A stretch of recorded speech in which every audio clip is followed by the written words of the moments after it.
கச்சை என்னை இழுவதும் கச்சை இழு சுத்த இழவிருஞ்சார் அன்னறியோ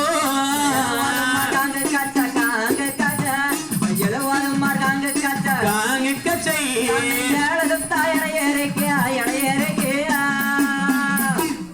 அப்படி 60 மார்க் காங்கி கச்சை 6 சுத்தாக இடையிறக்கி 70 மார்க் காங்கி கச்சை 7 சுத்தாக இடையிறக்கி அண்ணன்மார் அண்ணர்கள் எங்க சென்றாலும் பாதுகாப்போடு செல்ல வேண்டும் அல்லவா? எங்கிருந்து வேணாலும் எப்ப வேணாலும் ஆபத்துகள் நேரக்கூடிய வாய்ப்பு இருக்கிறது அல்லவா? ஆயுதங்களை எடுத்துக்கொண்டு செல்ல வேண்டும் என்று சொல்லி தன்னானி தன்னா தானானி நன்னா தன்னானி நன்னா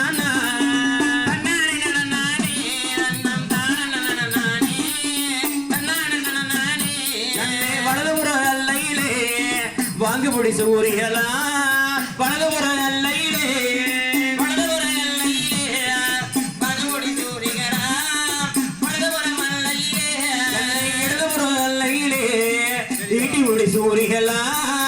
இடதுபுற மல்லையிலே இடதுபுற எல்லையிலே ஈட்டிபுடி சூரியலா இடதுபுற எல்லையிலே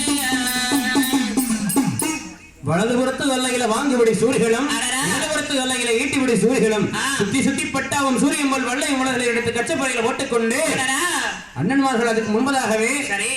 அந்த சிவசோழ ராஜா ஓட இருந்த மாதிரி 7 தண்ணி துறைகளை சென்று நீராடி விட்டு அப்படியே காணி குலவைத்து தரிசனமானது செய்து விட்டு தீபமானது இட்டு விட்டு வந்து உலகளை பூண்டு கொண்டு தயாராகி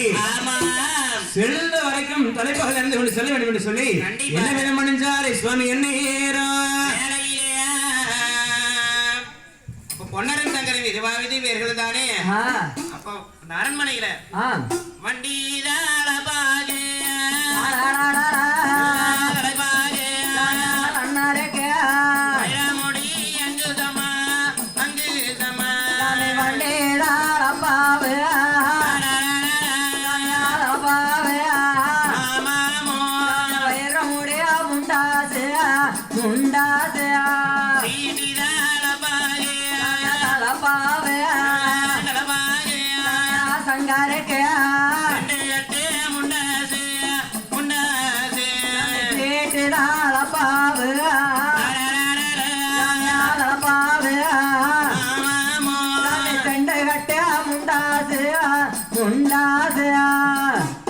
வண்டிதாளை பாகு வைரமுனி அங்கு சம்ம சீட்டிதாள பாகு செண்டு கட்டு அப்படியாக பொன்னரம் சங்கரம் தயாராகி அரண்மனைக்கு செல்லலாம் என்று சொல்லி புறப்பட்டுக் கொண்டிருக்கின்றார்கள். அன்பார்ந்த பக்த கோடி பெருமக்களை, நல்லதொரு வேளையில் மேடையில பூஜைங்க. பூஜை தொடர்ந்து எப்படி அந்த பொன்னிவள நடிச்சமையில பொன்னருக்கு பட்டம் சொல்றார் என்பதற்குரிய கதை நிகழ்வு நடைபெறும் என்பதை தெரிவித்துக் கொள்கின்றோம்.